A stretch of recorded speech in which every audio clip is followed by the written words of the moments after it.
Yes. Can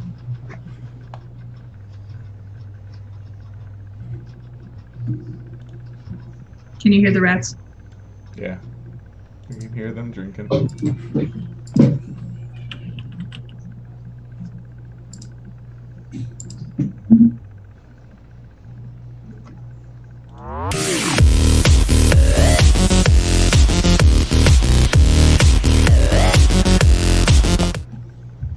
What's going on, everybody? Welcome to another episode of Rescued Reviews.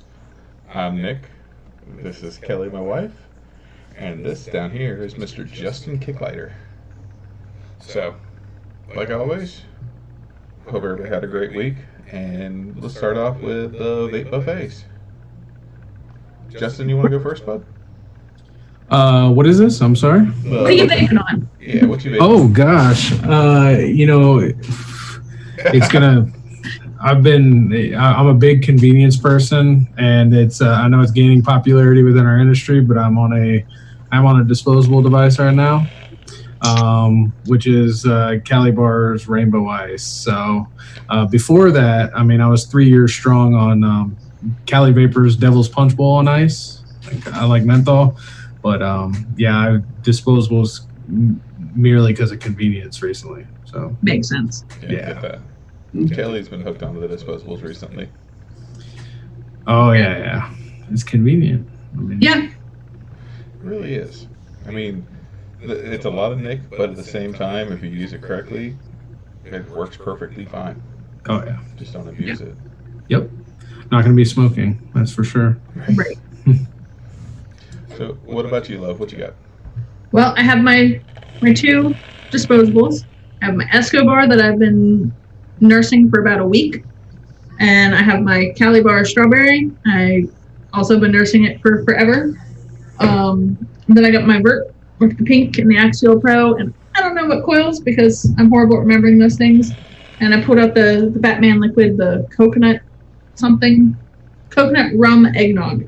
I don't know, it sounded really good, so that's what I was doing. And then, as always, I got my Dumex with my Vengeance, because Vengeance is life. I tried the Escobars recently. I was pleasantly surprised. The flavor is very good. The only one I didn't really like, I'm not a honeydew fan. I think that was the one that started with an F. Yeah, this is the Frio. Yeah. This is the guava one. The guava. That one's really good. Yeah. I love it. It's nearing the end of its life, but that's okay. I know where I can get more. Yes. Very good people, too. They are. So, for me, I got the Viking, Immortal Viking, and on top I have the Apocalypse 25 B2. And then inside of there, like always, well, not like always, it's usually my other mod, but I got Nico, the Snickerdoodle Custard. And then I broke out something I haven't used in a long time. It's the Satan, the Grip, by Immortal also, lucky number 13 with another Apocalypse on top. And inside of there, icing on the flake. Good stuff. Flavor. Yeah, I love the icing on the flake. It's not harsh at all. No, very good flavor. Yeah. Nick loves Frosted Flakes to begin with, so. And the doctor told me I'm not allowed to have them now, so. Fair enough. Yes. Work around. Good replacement. All right, so yeah, that's about it for the vape buffet. With us, Justin, we do it a little weird. We actually have a section we talk about a lot of dogs or just animals in general. Animals, dogs? Yeah, no, I get it. Absolutely. That's what you guys are about. I love it. And so we're gonna go ahead and we will jump into the Critter Corner. Yes, Kelly has some tips. So, it's getting to be that time of year where it gets really, really hot out. And a lot of people, it's hard to tell when your dog is overheating without using a thermometer in their butthole. And most dogs are not really a fan of that, and they don't really want you to. So, here are some really easy ways to find out. Anybody wants anything ever shoved in their butthole. So here's some easy ways to find out if your dog is overheating. I have Mr. Velez here. He's had a busy day, so he's kind of tired. But if you look at his eyes, normal dog eyes, he doesn't want to look at the camera. If his eyes were glossy or watery, that would be a good sign. Also, if you look at his gums, Come on. You see how they're a normal color? Well, he doesn't want to do it now. But there should be like a normal pink. If they're blue or dark red, that's a sign that they're overheating. Another good sign is, obviously know your dog. If they're panting abnormally hard, that's a good sign that your dog's overheating. So what do you do when your dog's overheating? A lot of people are like, well, my dog's overheating. Now what? So you obviously get it out of the sun, get it out of the hot. If you have access to a creek or a pool or something where it's a large body of cold water, put your dog in the water. Get them to cool down. Obviously, don't leave them there unsupervised, because if they are overheating, they could drown. If your dog is overheating for more than 30 minutes, get a hold of a vet. It's very important because they could start having internal problems. So that's my tip. Now, keep an eye on the gums and whatnot, and you should be good to go. Is it true that if you put cold compresses on their paws, it'll help cool them down faster? Like Yes the and no. underneath of the pads. Yes and no. It can help, but it could also send your dog into shock. Oh. So you want to cool the whole body versus just the feet. Okay. So there's my handy tip. Go on. Get you a snack for being my helper. Come here. And then we have a pup date. We do. We will go ahead and jump into Dog of the Week. So we've been talking a lot about this lovely puppy named Lil Debbie. And we were actually able, because of Cloud 509 Moses Lake, we were actually able to sponsor her adoption. She's 9 years old, and good with kids and dogs, and just a lot of people don't want a big dog that's old. So we were able to cover her adoption, and as of today, she went home. So that was the fastest adoption that we've ever had on our end. So a matter of 2 days, and Little Debbie has a family now. And the pictures that y'all saw, that was actually the family that adopted her. Yep. So it was really great. Thank you, Matt and Margot, for helping us out with that. Great. And now you can actually go to 509 if you're up in the Washington area and pick up Rescued. And you should talk to them about Rescued because they're doing something really, really special with it. And I will let them tell you about it in person instead of us on here. Yes. Now, do you want to tell everybody what's happening in about 10 days? Yeah, you can. All right. So in about 10 days, all the requests have been heard. We have new hats on order. We have Murdered Out coming. We have more Toxic Green coming. And for you ladies, we went ahead and did Neon Pink too. So it's all black hats with the stitching neon pink green. Dudes can wear neon pink too. I'm wearing one when I get it. I've seen it. Yeah, absolutely. So Pink brings out the color of my eyes and my beard. I do not wear pink or purple well at all. Well, I think I might have to send you a pink hat then just so I can see that. I mean, I'll take a picture with it. I'm scared. And then we've talked about the Ben boxes. So, Justin, one of our first liquids we came out with was called Ben. It was a guava lemonade. And Ben was the first dog that honestly was the main reason behind the whole Rescued and everything. Mr. Ben. He passed away back in November just from age. And so we wanted to do something special. So we came out with the help of Voorhees. We are now doing a parallel box. And Mr. Voorhees made us a little video earlier. I'll let you all see it. Just got them all back from the engraver. So he's showing off the Ben boxes right now. You have Rescued on the back. Rescued is nice. Or however you want to call it, the back or the front, the side where the batteries go in. Voorhees. And you have a picture of good old Ben on the door. And they are serialized, and we will only be doing 100 of them. And then this is their purple one. And then the green one right here, we did something special for Mr. Grimm because he was such a huge supporter of us to begin with. And the last Because he liked Ben so much. Yeah. And so not just Ben will be on the box. You can choose, like this one right here has a paw print. You can choose between getting Velez and Vulcan, or not Vulcan, Velez, Vulcan on the boxes too. Even Vengeance. Yep. Take your favorite rescue dog, or just do a paw print like me because you love them all. Ben's the best. I can't do that. It's easy. But yeah, It's like kids. You don't let them know you have a favorite, but in all reality, you really do. So I don't mean to make it repetitive for your viewers by any means, but can you tell me a little bit about your company? of course. Definitely. So, the Rescued E-Liquid company started about a year and a half, 2 years ago. Technically, Rescued has only been around for a year because we changed names. Originally, we were Mean Old Dog Vapes, and it was just a vape shop. And we figured, just like most vape shops, we'd have just a house line that we could sell at a reasonable price to everybody. And, Kelly kept making the comments of, well, see, maybe one day we'd be in other shops. And it's like, it's guava lemonade. I made it for myself specifically just because I got tired of vaping other people's liquids. And somebody talked me into sending a bottle of it up to Grim, and Grim went haywire over it. And he's like, where can we find this? Oh, meanoldogvapes.com. And he goes, oh, it's just a house juice, though.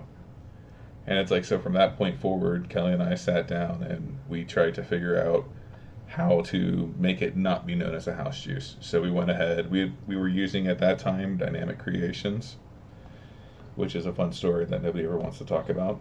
Well, I've heard stories.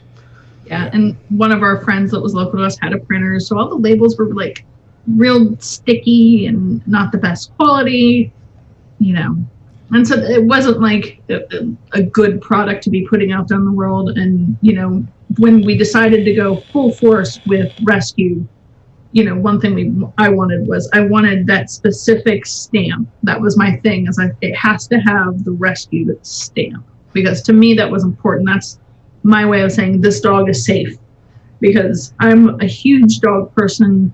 I have certificates in dog training and canine communication and canine CBD. Like, when it comes to dogs, I know more about dogs than I do about anything else in the world. Yeah. But that's awesome.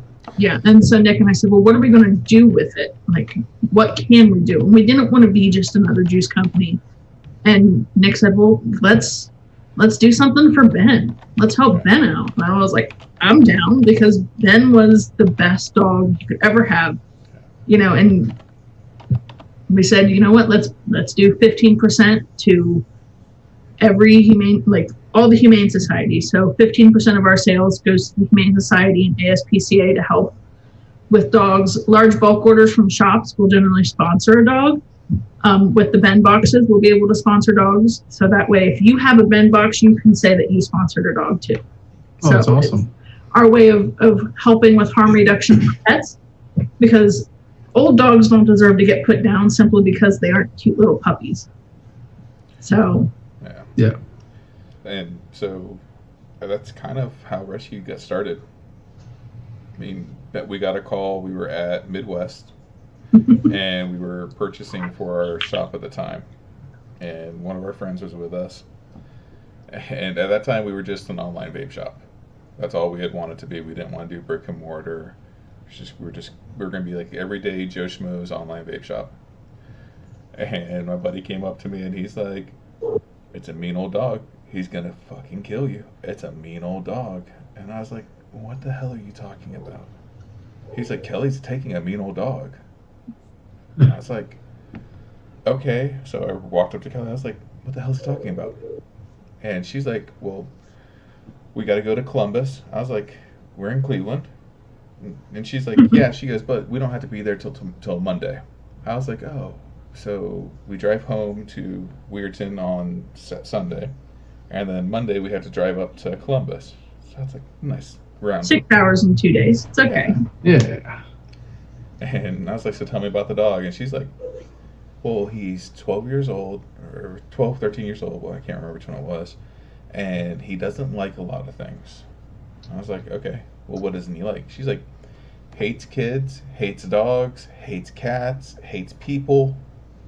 I was like, specifically women. Yeah, I was like, this sounds amazing, since between Kelly and I, we have 7 kids. And we already had 3 dogs at the house. I was like, this should be fun. It's going to bed. The entire trip home, the dog was in the back seat of the truck growling at me. Well, I thought it was at me, but every time Kelly touched me, the dog would just growl, show his teeth, everything. And then he kept smacking me with his paw. Took him for a walk to go to the bathroom. And from that time forward, me and him were best friends. Every day coming home from work, he has a toy in his mouth waiting for me. He did. It was amazing. Awesome. And when they called me and said, do you want him?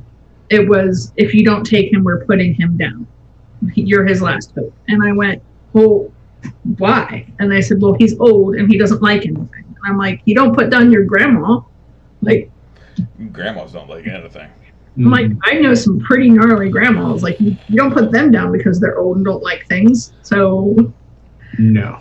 I was like, no, that's not going to be a thing. So Nick graciously, let me go get this dog while he drove. It doesn't sound like he regrets it at all. Not at all. At that time, I did.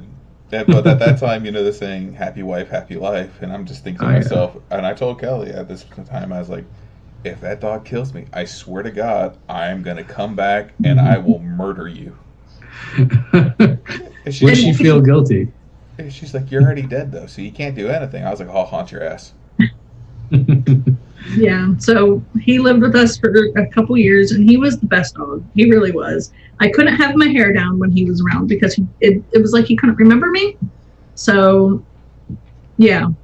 Other than that, he didn't really deal with the other dogs. If the other dogs were around, he was hidden. Yeah. But he didn't care about the kids. My daughters and him, they would lay on top of him and sleep with him. Yeah. No issues in the world. And listening to the lady say how much he hates kids. He hated everything. There was everything. You couldn't tell. So Ben is why we are rescued, and Grim's the other half of it, because without him saying, "Oh, it's just house juice, but it's really good," we're like, okay, now we have to do something. Yeah. No, everything happens for a reason. I've got 4 dogs, and I love every one of them. They're all about the same age. They're all about 12, but they all have their own personalities. They all get along, and they're all amazing. So yeah. Well, it takes some extra cleaning around the house for sure. Yeah. But honestly, once you hit 3, you don't really notice the extras. Yeah, it's true. It just becomes everyday life. Yeah. But I've got one of my dogs. It was our first dog. He's a Jack Russell Beagle mix, and I know he's awesome. He's got what they call that cherry eye. I guess where that third eyelid's swollen, or yeah. He's my best friend. He'll hop up in the bed every night, and if he thinks that I'm trying to push him off the bed or something, but I'm really just trying to adjust my covers, I can feel him push against me really hard with his back to stay right up on me, and he's awesome. Dogs are truly a man's best friend. They really are. Yeah. I tell people all the time we don't deserve dogs. They are so much unconditional love. It's crazy. I wish that we as people could be more like dogs, and if we can't eat it, fuck it, or pee on it, just walk away. Yep. Sniff it and walk away, and the world would be so much more fun. Yep. But see, people already do that. People do come up and start, don't you remember we used to have a creepy friend that would walk up and as he would give you a hug, he would sniff your hair? Yeah. We had to have that conversation with him. It is kind of creepy. Please don't. But he was just trying to recognize me. It's cool. Sure, we'll go with that. As long as he's not sniffing my butt, because that's weird. That's too There weird. could be problems. There's a line, and then there's over the line. Yeah, for sure. Very much so. I speak dog, so I would be okay with the sniffing. Yeah. I want my certificate to say fluent and bitch. So I really think that would be better. So, but anyways. One of the things that we have Mr. Justin on here for is that he actually did the printing of our labels for us. He did the Nico printings and also the Benthal printers. Or printing, not printers. This came out good. They did. They came out very nice. I was very happy with them. Yes. Good. And so when we get ready to release the new flavors and when we get ready to reorder supplies, he is our go-to man for everything. Should be a smooth process by then. Yes. None of that was your fault, though. No, it wasn't. But you can only, yeah, it's happened a couple times. You can only say sorry so much before you feel like you're just kind of like repeating yourself, and just you feel so bad that you just, I don't know. I mean, thankfully, Nick and I are the kind of people that are pretty easygoing. You are. I will say you are. We try not to let too many things bother us. Because, with all the dogs, if we get upset, they get upset. And have you ever had 5 dogs really, really anxious and upset about something? It's not real fun. And the amount of howling that happens, there's no conversations that can. Oh, yeah. Yeah. No, not at all. Not at all. I've heard a lot of great things about your guys' product. I really need to try some. Oh, that's really make that happen. Yeah, absolutely. And I don't expect anything for free. I'd love to buy some, honestly. So, okay, what's the website? RescueDliquid.com. Perfect. Really simple. Yeah. Perfect. Top sellers? Give me top 3. What's top 3? You're a menthol person, right? I am menthol. I like menthol and fruit, not menthol really by itself. Okay, so we call it benthol. Okay. And it's the guava lemonade, but with ice. Yeah, that's right up my alley. So the hotter you vape it, the colder it becomes. It's beautiful. Kelly wanted to wait until Ben had passed away before we released this. She goes, well, then he'll be dead, cold and dead in the ground. They'll both be cold. No. Right? That's like we were saying, over the line. It made sense to me because, cold liquid, cold dog. But Nick said dog. Dead liquid. But so benthol is one of the top sellers. You said you're fruity? Yeah. Okay, because Nico is our other top seller, but that's a snickerdoodle custard. So I don't think that would be something that might be in your. I like to throw a dessert in my tank every once in a while when I need a change. So I mean, I'd be willing to try it if it's a top seller for sure. Okay. The other top seller would be Ben and Vengeance. Vengeance is my favorite. He's also my favorite dog, but it's my favorite liquid, and it's banana caramel candy. So it's nice and sweet. I thought you just said that you didn't have any favorite dogs. Not supposed to tell the others. Yeah, can they hear you right now? No. Oh, good. You're good. They're all in their kennel except for Velez, who's passed out on the floor because he had an 8-year-old to play with today. So he's sufficiently exhausted. Yeah. What kind of strength do you like? 6 milligram. Okay. Because we also do Salt Nick in the rescued line, but not in the pack leader line. And we did our salts really weird. Okay. Our goal is to work people down off of nicotine. Yep. And so we did a 12, 18, 24. Oh, nice. And then once we finish selling out of the salts that we have in stock, we're actually going to move it over to a high nic, do a 12 and an 18. Okay. That's good. Yeah, so that's the goal. And hopefully you're going to be getting lots of orders from labels for us soon because we're also hoping to branch out into Europe. Hopefully. Oh, great. Hopefully. We have lots of interest, but shipping for one bottle is just a little bit too much. Yeah. So I've encouraged a lot of the people who have expressed interest to get in touch with their friends and family who vape. Say, let's do a bulk order and we can make it happen that way. Yep, absolutely. And we've reached out to a couple distros out there, and so we're just playing back and forth game now. Good deal. Good deal. We have all kinds of ideas. I normally come up with the best ideas at 2 o'clock in the morning. Yep. So, which, by the way, team members, if you're in the chat, I have to talk to y'all tonight. Don't let me forget. Someone remind me. It won't be at 2 o'clock in the morning, guys. We'll do it after the show. I came up with this idea last night at 2 o'clock in the morning. Yeah. So. Yeah, I have a terrible memory, so I will come up with ideas late at night like that, and I'll forget them by the time I wake up. It's terrible. It's like I should write them down or email them to myself. It's okay. I always have a notebook. Smart. Or she'll just roll over and be like, hey, babe, we should really do this. I was like, it's 2 o'clock in the morning, 3 o'clock in the morning. I'm trying to go to sleep now. And she's like, yeah, but for example, she goes, "We need to hang our bed from the ceiling." And so Yeah. I also have a construction company, Justin. Okay. I own Honeydew Handyman, and so we do a lot of remodels and stuff like that. So she's like, "Well, you can figure that out, right?" It's like, I'm not hanging our bed from the damn ceiling. Here was my thought. 2 of the dogs at the time were Great Pyrenees mixes. So they have a lot of fur. Yep. And I thought, well, I don't want to have to like wiggle my way under the bed to sweep. Wouldn't it just be easier to just push the bed and make it go away? And I could sweep that way.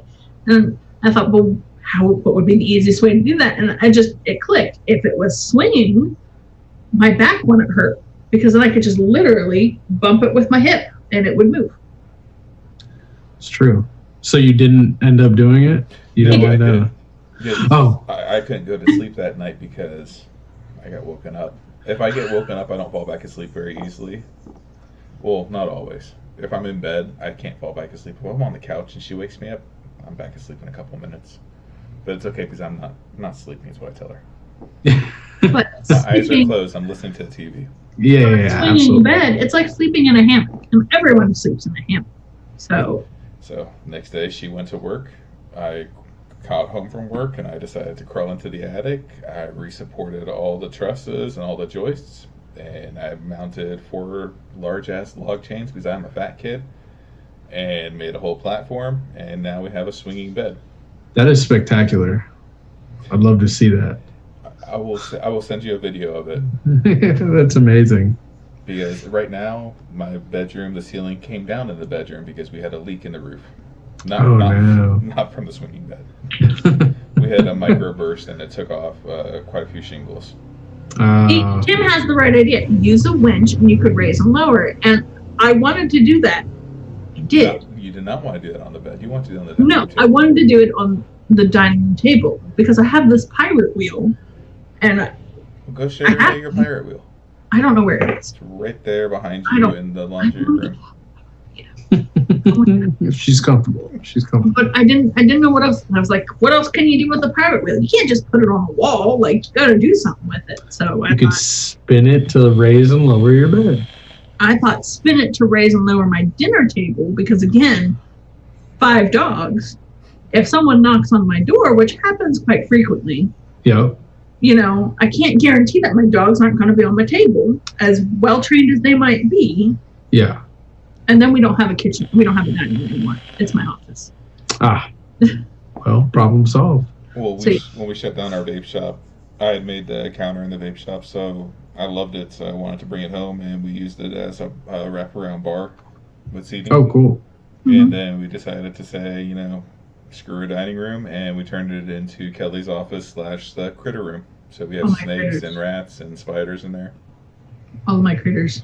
Oh, gosh. Yeah. All of them. I could be a dog fan. I'm not much on, like, snakes and spiders.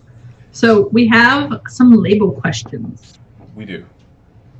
Okay. The first one I see is Vape Newsnet would just like to know the laws on the warning. How big does it need to be, and what should the warning be?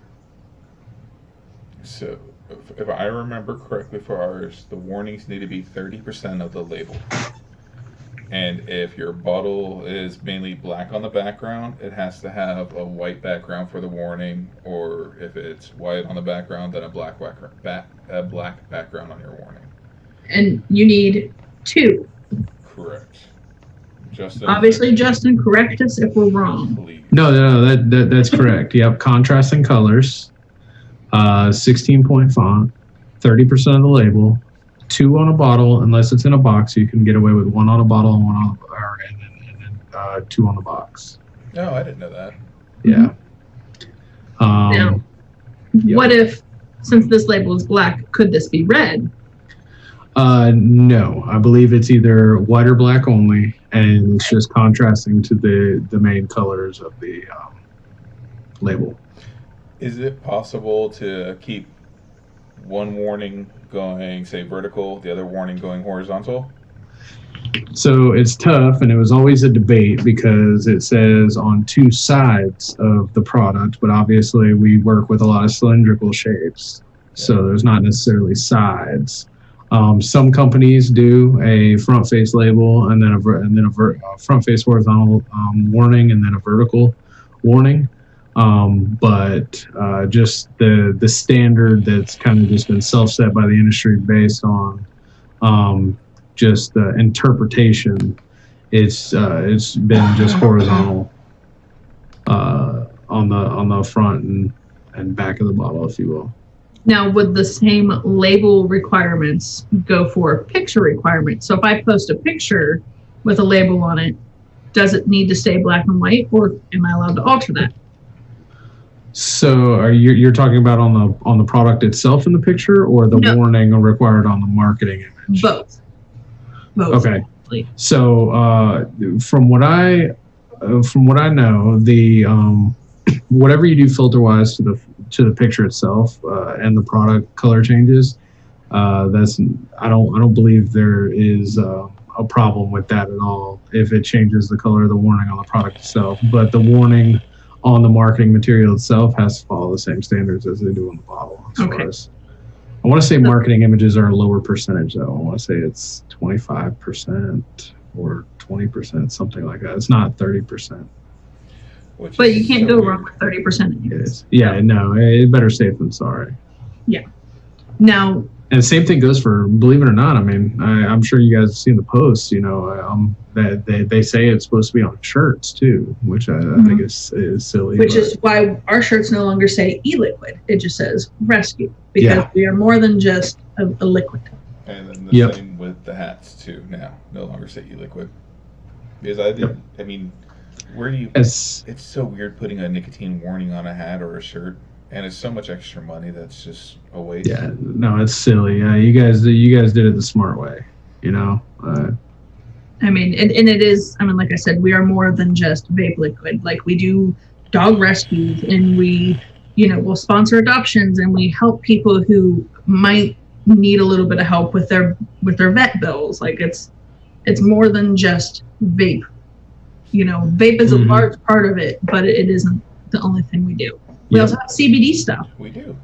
Yep. So a lot of people ask, does CBD have to have? Justin. Oh, excellent. Does CBD have to have a warning label? They're starting to roll out regulations on CBD. The biggest thing is obviously you can't make health claims on it.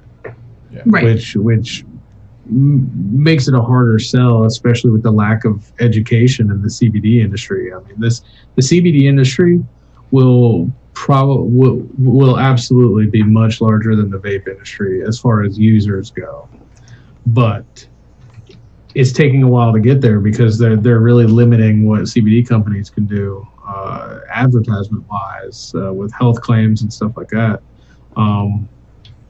So the education and there's not a lot of users from that. Right. Because I get a lot of questions now. If I'm posting a picture of a CBD product, does it need a label? And I always tell people, better safe than sorry, just put it on there. Because worst thing that could happen is people make fun of us for putting a label on there when it doesn't need one. Yeah, there's no set in stone regulation as far as anything required to be on the label except for no health claims. Makes sense. Yeah. So what got you into labels? What got me into labels? So if you don't know about my company much, I started in a very similar way. I opened up a vape shop in 2014. And in my mind, I was going to only sell house juice, obviously because of margins, and we have control of the product. We can make whatever. At the time, you could make whatever you want. Our setup in the shop was we had large batch bottles. We had the bar style where you had batch bottles of strawberry, lemonade, peach, mango, and people could literally just pick whatever they wanted in the shop. They want a little bit of mango, a little bit of peach, and we had customers that had their special mixes, and they came in that for every week. As we developed it as a shop, we realized that obviously you have these mainstream or these premium products and e-liquid lines, and people wanted that. So we ended up picking up, it was Cutwood at the time in 15 ml bottles. Chris Tucker sold it to me, who's over at Vapor Stockroom now. and there were MOQs at the time, minimum of 100 bottles, and the price was a lot higher back then for 15 mils. What I paid for 15 mils back then, is the same price. Is more than what I'm paying for 100 mils now. The industry has evolved a lot. So with that, we made our own e-liquid at the shop, and I had another shop local to us that said, we get raving reviews about you guys' e-liquid. Would you mind making our house liquid too? So we did that for one, and we're like, well, maybe we can make something of this. And then we started private labeling house liquid for shops. And before we knew it, we were doing it for 40 or 50 shops. So I ended up taking our clean room in our retail location and actually opening up a small manufacturing facility. It was only 1,500 square feet. I didn't have much as far as equipment. We were doing a lot of hand bottling at the time, but we did, we held up clean room standards. We had the FRP board paneling on the walls, the FDA DuraClean ceiling tiles, air circulation, air scrubbers, HEPA filter system. We did everything we knew we could without, because I never took a loan out to do any of this. All of our growth was organic. So we just kind of went with it as we could, and it grew from there. So we came out with premium products, and then we started packaging for other people. So what we do now is we're mainly a co-packer on top of having a couple brands of our own. We co-pack for close to 40 different brands around the United States. We ship out, we do fulfillment for them as well as co-packing for 99% of them. They're all happy with our service with that, which I enjoy because as a liquid line is so, because you guys are co-packed, right? Correct. Yes. We'll go back through Kings of Prussia or liquid filling. Yeah. Could you imagine if could you imagine the workload if you were trying to spread your brand and market your brand as well as having to worry about the manufacturing and the raw material side of that? It's terrible. So what I wanted to do is I wanted people with liquid lines to want to focus on their marketing and selling and doing what they do. And we handle manufacturing and fulfillment. So and it's worked very well for us. So I'm happy for that. On top of that, so to lead into labels, we got to the point where, if you saw my label room, it's absolutely insane. Like my label shelving, I had tons of labels, and I'm spending $6,000-7,000 a week on labels, and I'm like, this is getting crazy. When you have a company like that spending that much on a part of your process, you do what you can to bring it in house. Where you have more control over it because there's minimums, and we may not need 1,000 or 500 of this. We may only need 50. And so that's kind of how we got to that. My long spiel on labels. And now you have some new labeling equipment coming soon. Oh my goodness, I cannot wait for the new labeling equipment, because if somebody hit me up and they literally wanted 10 labels and it's the same quality as buying it from a very large label company with the matte or the gloss laminate and cut to any shape that you want and placed on a roll, we can do it. 10 labels, and it's not any extra labor, because we just throw it in a print queue and it knows how to cut it and everything. So when is that new equipment going to arrive and get fully set up for you guys?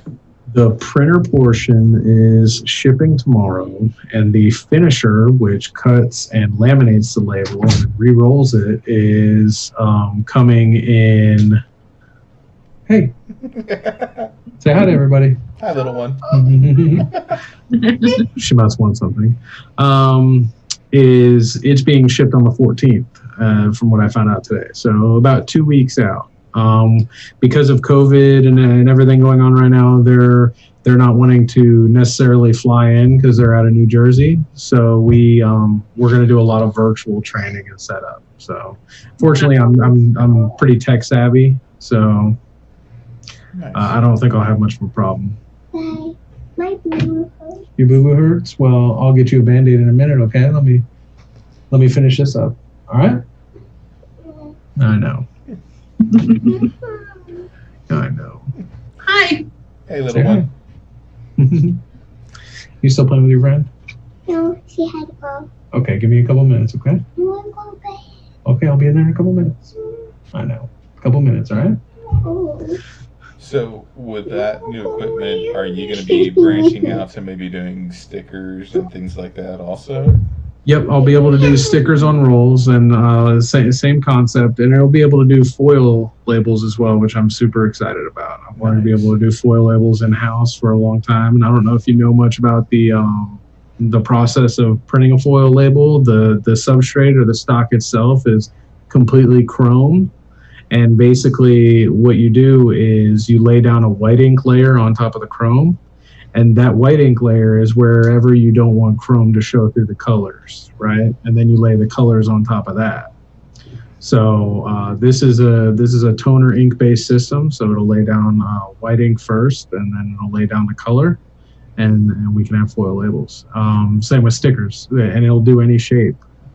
So I remember I remember messaging you, and I think we talked until like 2 o'clock in the morning the first time. Mm-hmm. I felt so bad. Yeah, it's every night I'm up till that late. My wife gets on me all the time about it because she wakes me up at 6:30 in the morning to help her with the kids and get ready for work, and sometimes I'm dragging butt. I regret it every night. Every morning I regret it, but I keep doing it. And every night it's always, I'm going to go to bed earlier tonight. Yeah. I was so fascinated with the SpaceX launch the other day.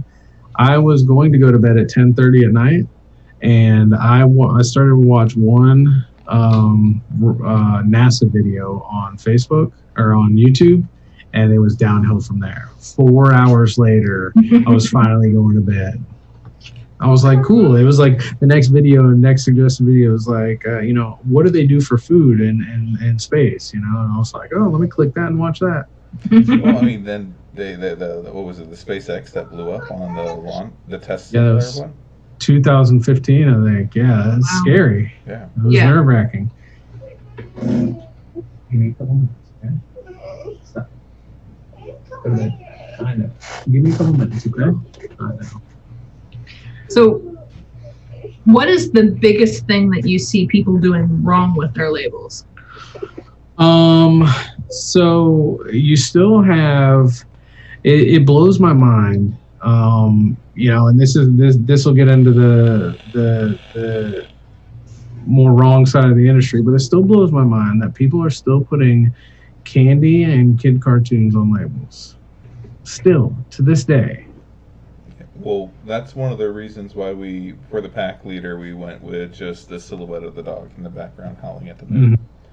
Because we got a lot of complaints of you're advertising towards kids because you put a picture of the dog on there. Yeah. And then the FDA was like, you can't have dogs on there at all because it is advertising towards kids. So we were going to stop. And then they're like, well, no, that's actually okay because it's not a cartoon. It's a picture of a real dog. And so it's kind of in the rocky road for us because it's like they say now, oh, look at that puppy. Yeah, he's a black lab pit mix. He wouldn't hurt a fly. He's perfect. He just got neutered 2 weeks ago, and he's 12. Yeah, he had some issues, but he took it like a champ. They want you to put the cone around his head, and I hate those things. I know that they keep them from licking or bothering their spots, but he took it like a champ. He didn't bother a spot at all without the cone on. So yeah. Some dogs just know. Yeah. And that's the great part. Some of them they just have that ability to rationalize that I shouldn't be messing with this right now. Yeah. And he's a smart dog. So that's probably mostly what it was. He's a sweetie. Isn't that right, buddy? Vengeance goes to get neutered the 10th. The 10th. 1 week. Oh yeah. Okay. That's gonna be fun. I mean, it's time. Vengeance is almost 5, or about 5. Somewhere, I don't know. He's around 5, and Velez just hit puberty. He's a year and a half, and dogs tend to hit puberty between 9 months and 2 years old. So Velez just hit puberty, and well, that means that it's time to fight all the time. Mm-hmm. And I'm sure if anyone's following my stuff on my social media, my hand is okay. But she got bit by the les. The little one, he got me real good. I've learned a lot this dog cycle. Apparently, apparently the males, even if the females are fixed or spayed, the males can still tell when they're supposed to be in heat, I guess, and so they still react differently towards the females.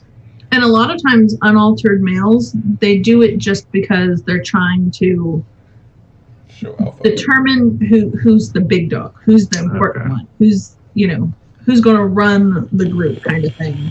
Makes sense. That's what's happening with mine. Is Velez wants to be in charge. Vengeance doesn't really care because he's just a giant pansy. But when Vengeance, a 70-pound boxer pit beagle mix, decides that he's done with Velez being 30 pounds, it doesn't really go very well. Yeah. So I tried to stop a fight, and I just so happened to put my hand in the right spot where Velez could get it. Yep. So to touch on other label issues, I mean, I still see a lot of companies that don't go with the regulation size of 30% warning on their label, and I mean I get it. When we had to put that warning on the label, because I was there through the whole process, and I had a ton of label stock I just had to throw in the dumpster, right? When we had to put that warning on there, we lost so much advertising real estate, so much shelf appeal real estate that you gotta twist my arm to do it, but it is what it is. Matthew Salter even pointed out that I had some labels even after the date. Just one of our lines that the warning box wasn't large enough, so we had to make an adjustment. So. Now, did you just, for the customers that had it on the shelf, did you send out new replacement labels or bottles? We offered it. We're so fortunate with our customer base because we have a really good relationship with them that obviously, if I remember right, they had a longer sell-off period than we did.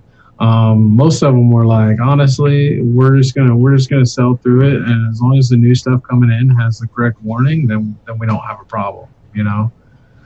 I still had to throw away a lot of bottles out of the warehouse because we weren't technically allowed to ship any. I think it was September 12th of 2018. I think is when that date was. No, couldn't you just take the label off and put a new label on it? You could, but I have roughly 16,000 bottles in my warehouse at any given time of finished product. So it was tempting. It was tempting to try to maybe not get some temp work in there to do that. But we did test it with a few, and it just there was label adhesive residue left on the bottle, and having to put it in that perfect spot again because ours don't wrap, front to back label. There's a little window at least in every size that we label. So yeah, with the first round of rescue labels, they touched, and I hated it because you couldn't see the liquid. Mm-hmm. And so now we make sure there's always a gap so you can see your liquid. Yep. Yeah, it's very important to Nick to be able to tell how much is in his bottle. Yeah, it's honestly one of the reasons why I switched over to Easy Drippers. Nice. I haven't seen one of those in forever. Well, we have them on the side. I stick the labels on Easy Dripper. Oh, nice. Yeah, and then when we do our conventions, this is a really old label because I love this. But when we do our conventions, we make sure they have clean labels and we can set them. And then we offer RDAs, a tank, and a pod. Because if you come up to our booth and you're a pod person, an RDA might be too much for you. Yeah. So we wanted to make sure that we have those options available. Plus, if you're a salt user, the flavor is a slight difference, but it's not that much of a difference. Mm-hmm. So we wanted people who are pod users to be able to try our stuff because you're missing out on a whole bunch of people who might fall in love with your stuff simply because you're not offering that way to test it. Yeah. What are you doing? So we do our tanks in 0, our RDAs in 3, and our pods in 18. Nice. Because it seems like those are the predominant ones that people want to try. Yeah. Let's face it, when you go to the vape conventions, you can get nicked out super fast if you're not used to it all day. Oh, yeah. Yes. So that's the other reason why we have the 0, because, I mean, we get it. Mhm. Yeah, and no matter what, I can't drink enough water at conventions. No. I can't. Yeah. Well, Always a anytime you sore come by throat. our booth, we always have water. Oh, nice. Always. And we don't charge people for it normally. No, because it's kind of one of those things, you need water to live. Yeah. And you need it to be able to vape.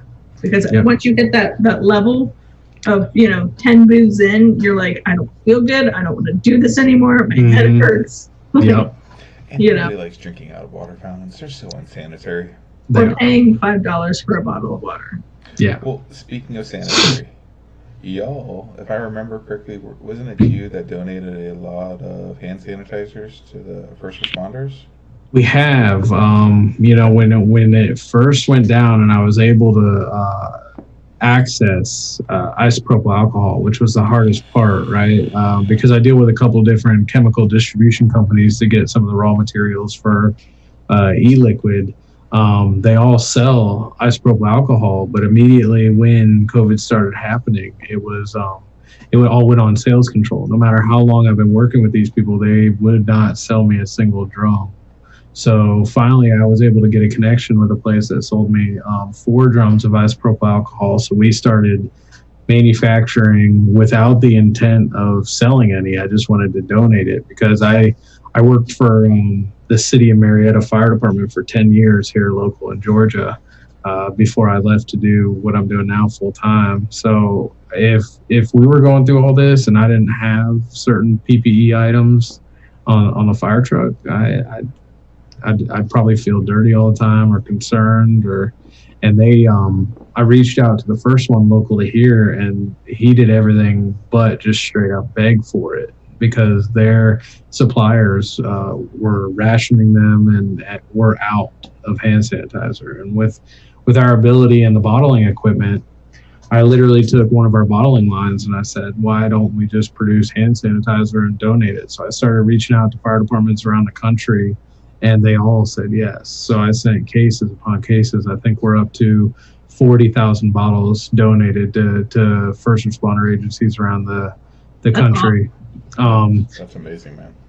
As much as I wanted to donate it to anyone that asked, we ended up having to start selling it because it literally wasn't offered to just the general population for just normal use. So I didn't go the price gouge route and try to make a ton of money on it. I just upped the price a little bit to help offset a little bit of what we donated, but for the most part they were getting it near cost. So. And now yours was did you do yours in 60 mils? So we did 60 mils and we did gallons as well. I had some fire departments that were perfectly fine with receiving gallons. So I was able to get a pretty good deal through FH Packaging for some bottles they've been trying to get rid of for a long time. So they weren't even like any bottles that anybody would use. They're literally they're a black bottle with a white/gray cap with holes in the top. It looks like a salt or a pepper shaker. Like it's the weirdest looking bottle I've ever seen. So I was like, sure, I'll take them. I'll take them and use them for that. So what advice would you give to someone who's wanting to get into the industry and looking to make some labels? Because I've had people reach out to me about labels, which I've sent them your name just so you know. But excellent. If someone says, I want to get into the industry, what do I need to know to make sure my labels are good? So the industry's evolved a lot, not only on the regulation side, but even on the design and appeal side to catch an adult's eye in the shop on the shelf to stand out from other brands that are out there. Because there's a lot of really big brands out there that you're fighting for shelf space for. You're talking the Naked, you're talking the Juice Head, you're talking the Keep It 100, right? I would highly recommend, unless you just have a natural knack for like graphic design, to outsource a really good graphic designer, give examples of other labels in the industry to kind of bounce ideas off of, and go from there. I've seen some people, they could have an absolutely amazing product inside of the bottle, like blow your socks off, e-liquid that you've never tried anything like it. It's super unique. And then you get the label, and it's a basic Arial font showcased on the front in just bold with just a couple different colors, and it's just not going to stand out. The general population of shop owners is not going to go out of their way to pick that up, no matter how good the liquid is inside. The label drives so much of the sales of e-liquid, it's not even funny. Now, would you recommend boxes versus just standard bottles? Because there is a price difference that's quite different. There's a huge price difference. Huge turnaround. Where labels might take a week or 2 weeks to get from time of order. As much as you want to support companies in the United States for the quantity that most e-liquid companies would order boxes in, it can get expensive to do boxes. So it's generally outsourced to overseas, and it can take 5 or 6 weeks to get in. So there's a huge manufacturing difference. My personal opinion on boxes is that I went a very long time without putting liquid in boxes, and I wanted my liquid in boxes, but I couldn't necessarily afford or have the know-how to deal with the ordering process for boxes, so I avoided it for a while. But boxes give you so much more real estate on a shelf, front face real estate, because like I said, we deal with a cylindrical product, and although you might be working with 100 or 120 ml bottle, it still doesn't stand out like a box does on the shelf. Yeah, you have more real estate, so it's great for shelf appeal, but the consumer takes it right outside the box, and the box goes straight in the trash. But would it end up in the consumer's hand if they didn't see it on the shelf because of how much real estate you have on the front of your box to show off? So exactly, it's like a double-edged sword. It is absolutely a double-edged sword. That's kind of why we did some of our bottles in red. Because again, with light touching nicotine, it tends to discolor liquids and make it steep and all that stuff. And our liquid is already steep, but if you get a liquid and it's dark chocolate brown, a lot of people steer away from it. Yeah, you know what that's going to do to your coils immediately. Right. There's no guessing it goes into that. Right. So we wanted to do something to kind of help buffer that. So a red bottle kind of makes it a little bit difficult for the light to get in a way. Mm-hmm. So we did the Vengeance and the Vulcan in red bottles because those liquids are very, very clear for the most part. This is my Vengeance that I've had in my Easy Dripper for, I don't know, a real long time. 3 months, 4 months, because you don't use the dripper as much as you should. No. But it's yellowing. Yep. But that happens anytime you have nicotine. Mm-hmm. It does. I think we decided recently to not continue ordering boxes. So I think we're actually going to do away with the boxes. Well, one of the things that we did for Pack Leader is we put a QR code on the side of it. So that way, instead of having a picture of the dog on the front of it, you can scan it. It will take you to the website. And then from there, it will also bring up the page about the dog. So you have the story of the dog, the owners, because the Pack Leader line is a line dedicated to the figures of the industry that kind of took us underneath their wing and helped us out. Nice. So we have Nico, which is Grim Greens. We have Mika, which is Will Steel Valleys, who was our original home base shop. And then we have a couple more coming. We do. We have Oliver. Everyone knows about Oliver. Yes. Oliver is coming. So that'll be the next label you get. Nice. And Oliver is a blueberry custard. That sounds good. Right. And he is a Frenchie who belongs to Joey DeMacco of Prohibition. Oh, nice. And then for Rescued, we have Ty coming next. And Ty is one of the Great Pyrenees Kelly was telling you about. And that is a sweet tart dust. Oh. So nice. That's exciting. Oh, yeah. New flavors are always exciting. Yeah. Always exciting. And it's kind of fun. Like I love to see the different rate of when we launch a new flavor. Which ones of the past stay relevant versus kind of die off. Hmm. So Ben was the first, and Ben has always been one of the best sellers. Then when we launched Vengeance and Velez, because those were the next two, Ben stayed up there, and Velez stayed at the very bottom. Vengeance was in the middle. But people were thrown off because Velez is such a dark liquid to begin with. And then they see blackberry cornbread pudding. And a lot of people don't like cornbread pudding or they're scared of it. Hmm. You know, and so they tend not to want to try it because they're scared of it. You know, and it's really a very sweet and it's a good dessert flavor. You get the fruit in there. It's a great flavor. Yeah. But it throws people off. Oh, yeah. You know. And it's just hilarious just watching it. When we launched the Strawberry Kiwi, that outdid Ben for the first time.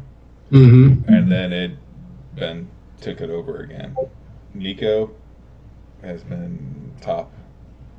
That has been amazing. Good. Yeah, you have your, in every line, you really have a staple that always stands out. Mm-hmm. Yeah. Always stands out.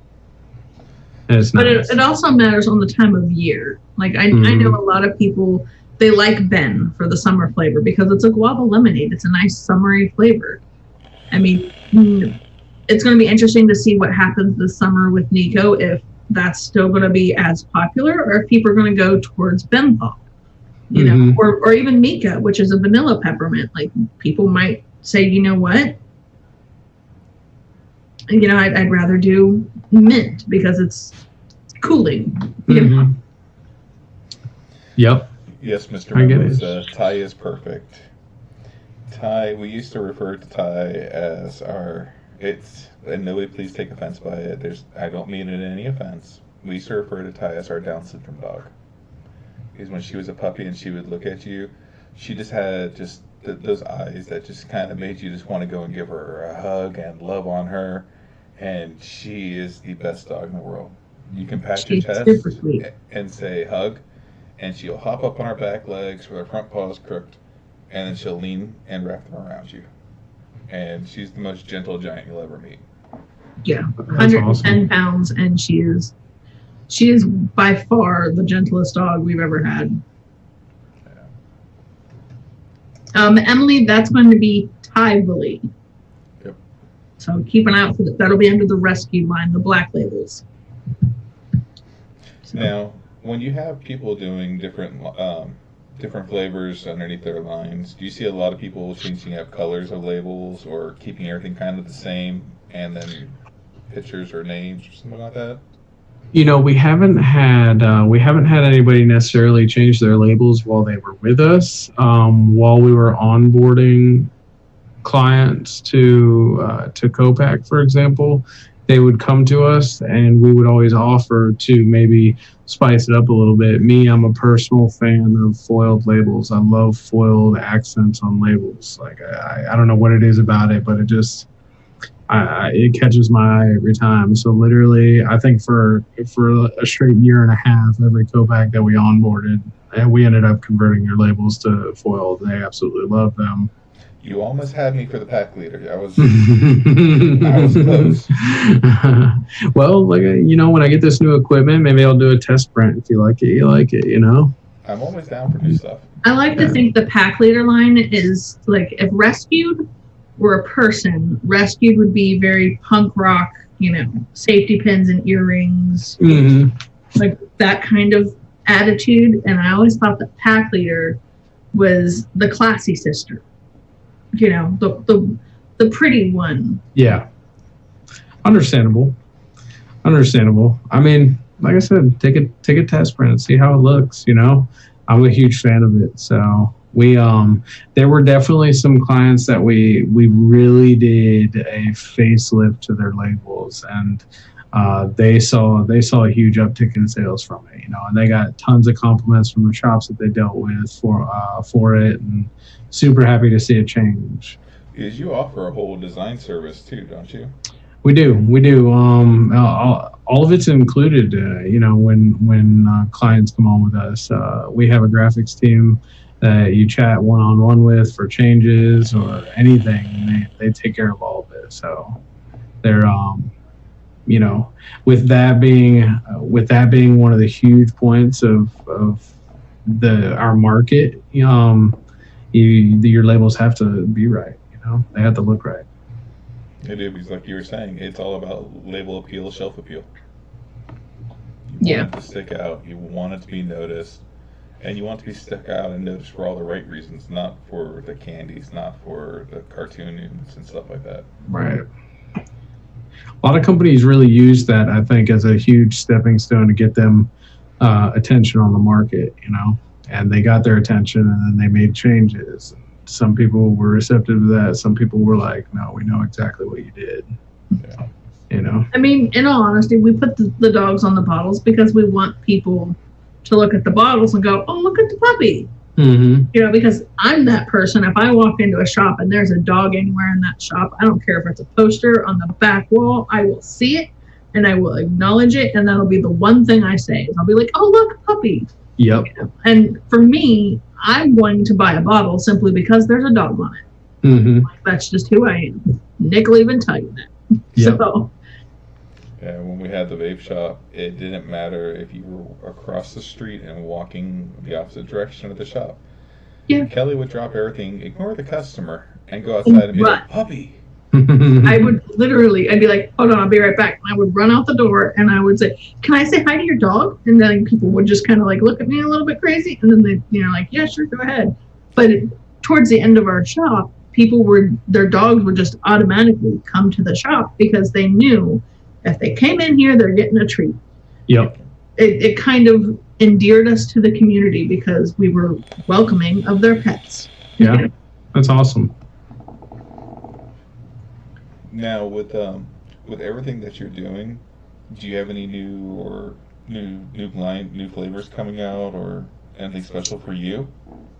We were dropping stuff pretty rapidly, but we started to lose. There was a period of time where we started to lose focus on priorities and systems and processes and making sure that everything's running 100% smooth, because we just thought that if we offered new product that it guaranteed sales. But it got to the point where we were forgetting about old product, and it wasn't selling anymore. We weren't advertising it anymore like we were, because the new product took the spotlight. And I don't think that should ever happen. You should definitely keep as much pride in your old product as you do your new product. Mm-hmm. And that wasn't happening. So we kind of pumped the brakes on that. We've really focused on picking up co-pack clients because overall I really enjoy building relationships and learning about other people. So that kind of gave me an opportunity to do that. I've gained a lot of friends and a lot of people I know in the industry because of us co-packing. So. Yeah, mine and Kelly's relationship started over a futon. Mine and yours started over a label printer. That's just it. See, I mean, it's. Yeah, I mean, because originally I was going to buy one of your old ones from you. Mm-hmm. And then absolutely, you made me become a lot wiser and realize, no. It's one of those things. I could have been that guy and tried to push it on you and sell it to you, but you wouldn't have liked it. And there was a label standard, a type. The sticky labels that you guys talked about, that was the higher end standard, back in 2015, and that was okay back then as a premium brand. Nowadays, that's kind of the lower end of the spectrum is how shops look at it. For me, if I grab a label and I open my hand and the bottle is still stuck to my hand, I don't like that. But right. I don't like things being sticky on my hands. I know it's weird because I have a million animals, but I don't like sticky. I can handle dirty, can't do sticky. Yeah. So, yeah, and like I would automatically, when I would go to like smell a liquid at a vape shop, if the bottle was sticky, it was automatic. I don't want that bottle. Yep. It didn't matter to me how good it tasted. I didn't want a sticky label. Yeah. Like, do you still have your vape shops? I have one vape shop. Yeah. And it's I've had offers. There's somebody that wants to buy it right now. But it's one of those things, like, it was what got me in this industry. It's how I started. It's really hard to let go. Really hard to let go. How long did you smoke for? I smoked for 7 years, actually. I started very young. I said, well, yeah, I've heard of even younger ages, but I started at the age of 13, and it was from peer pressure. I had a good friend of mine that was smoking cigarettes, and I ended up picking it up from him.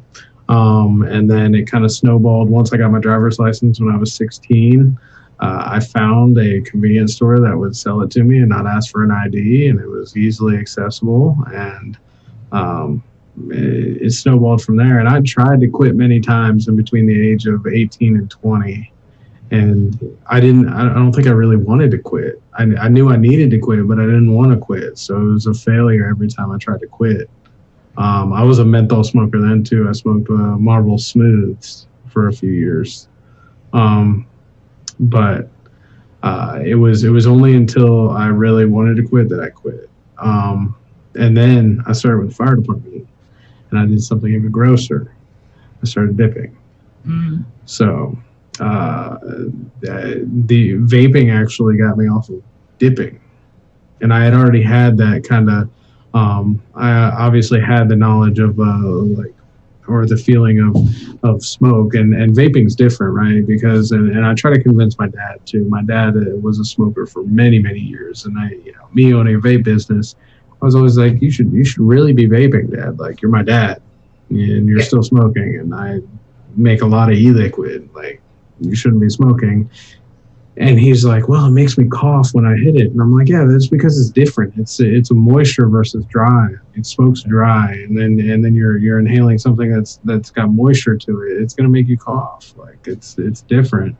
He finally gave it up, thank goodness. But it took a lot, like 4 years. Yeah, but eventually he quit, and that's what's important. He did. He actually beat stage 4 lung cancer, secondary to smoking. Wow. I went down to Florida. I took him to some of his chemo treatments, and he would literally smoke on the way to chemo treatments.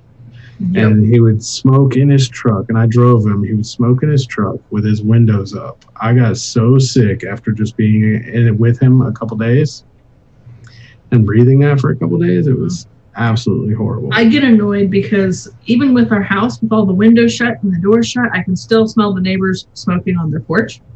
And it grosses me out. I'm like, I want to go yell at them, but I don't want to be that neighbor. I don't know how I used to smoke cigarettes. I cannot stand the smell of it anymore. I'm the same way. If I'm driving down the street and there's a car that passes and it's just instant, like, I smoked for almost 25 years. And to just be around the smell makes me physically nauseated. I don't know how I managed for that long. Like, I'm an accidental quitter completely, because I was under the impression that I would vape and smoke because I smoked for so long. I was just never going to give it up.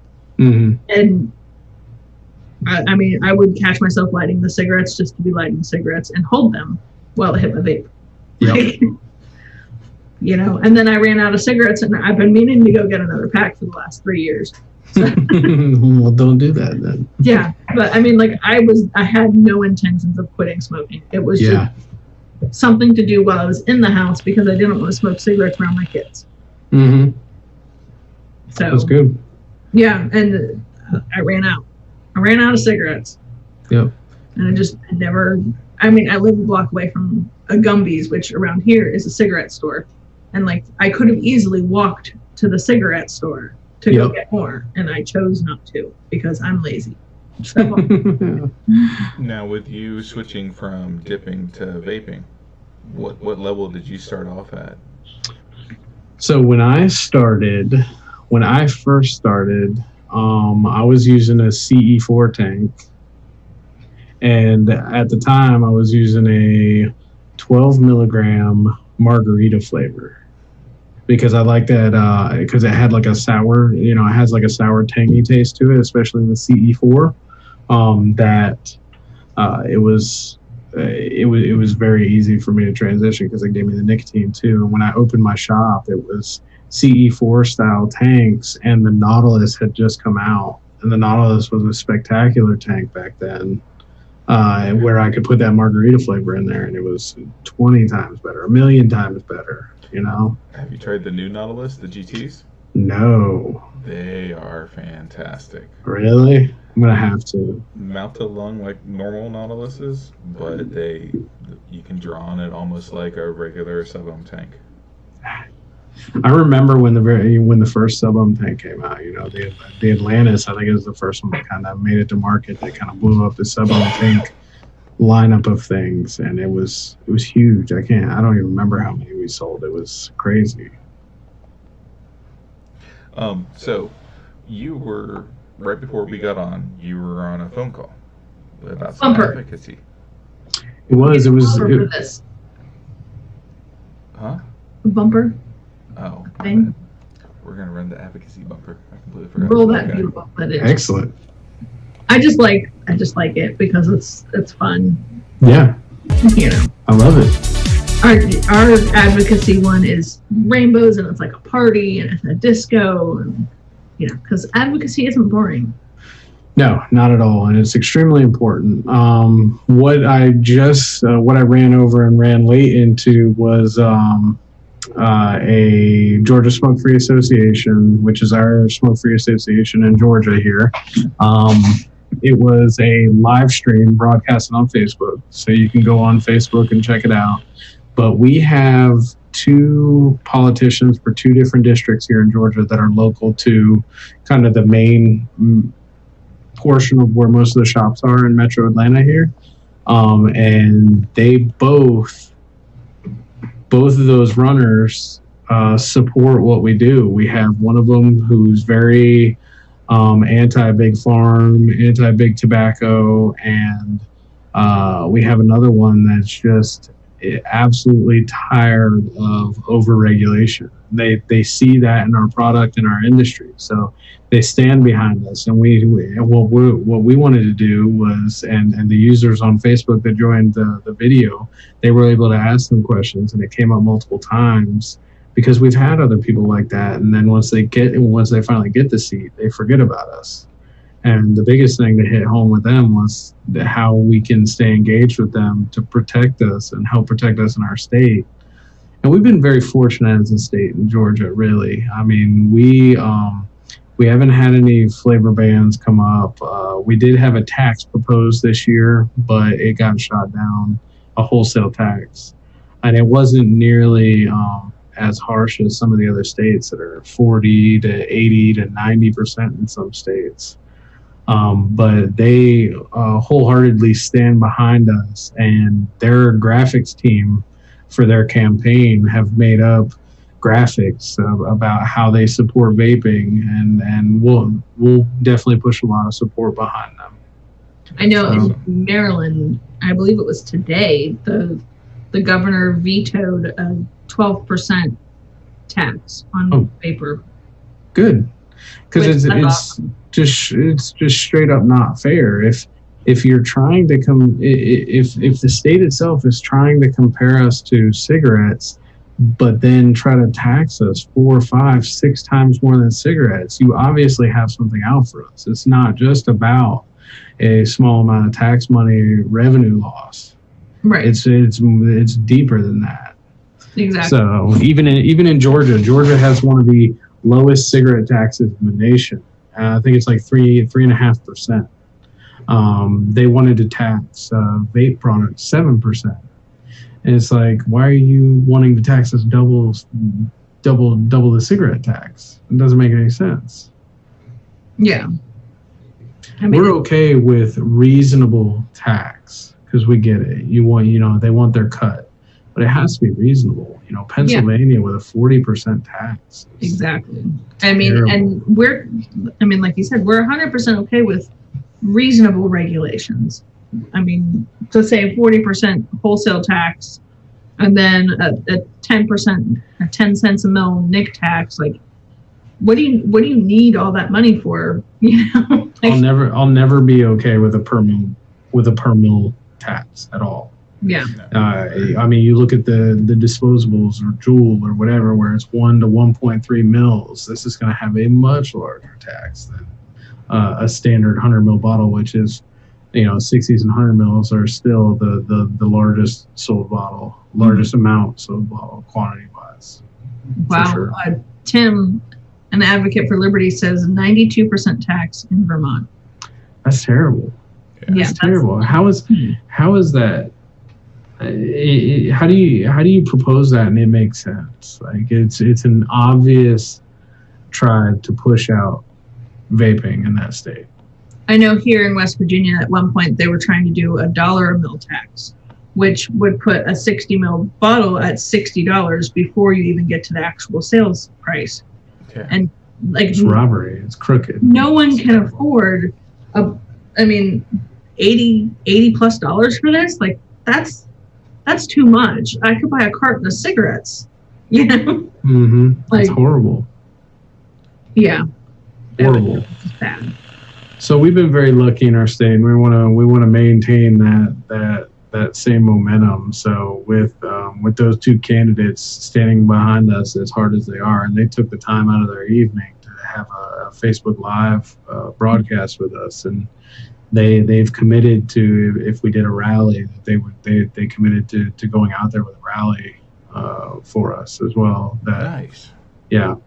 Because the biggest problem we had is we did an event in January or February, I can't remember when it was, of this year, where we did what they called Georgia Under the Dome. So a ton of the vendors signed up, and we had to pay some money to do it, but we were able to actually go talk to the legislators of the state at the state capitol one-on-one. The guy that's kind of in my district, the politician in my district, as soon as I told him what I was there for, the look on his face was disgusting. Disgusting.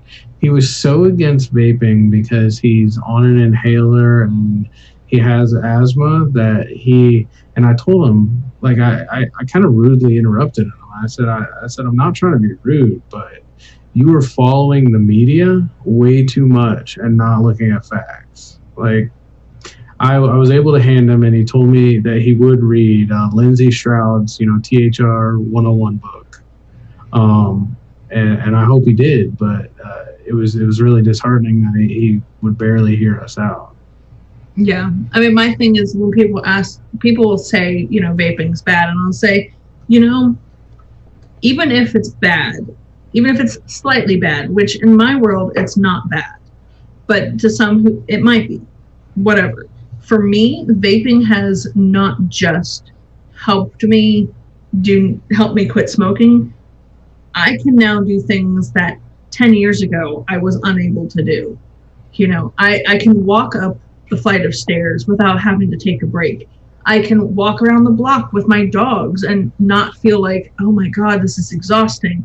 I can play with my dogs. I can go outside with my kids. Like, vaping gave me my life back.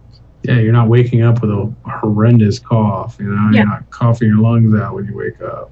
And my life doesn't revolve around vaping like it did cigarettes, because there would be times at work where I was like, oh, hell, I've been here for an hour and a half. I still have, 15 minutes before I can go smoke. And then you're counting time. Like, now I can work an 8-hour day and it's okay. I don't need to vape, and so for me, it's not just vaping is better than smoking. Vaping gave me my life. Vaping, yep. I'm a firm believer that that's why I'm sitting here. That's why I'm able to do anything. Because if it wasn't for vaping, I'd still be smoking a pack and a half a day.